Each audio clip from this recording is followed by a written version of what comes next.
ગયા તા બાઇક શોરૂમમાં મૂકવા. બાઇક મૂકીને જવાનું હતું મારા મામાને ત્યાં.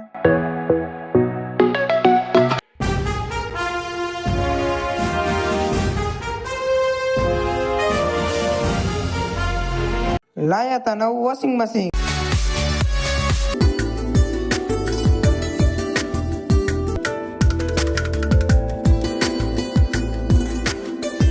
પછી ગયો મસુમાની ડેરીએ તો બધા નાસ્તો કરતા હતા. પછી જવાનું થયું શોરૂમે બાઇક લેવા. બાઇકને સર્વિસ કરવા મૂક્યું હતું.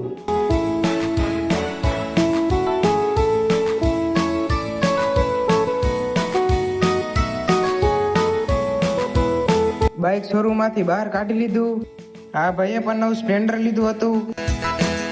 બાઇક લઈને નીકળી ગયા ઘર તરફ. લાગી હતી ભૂખ, મેં કીધું હાલો પાણીપુરી ખાવા.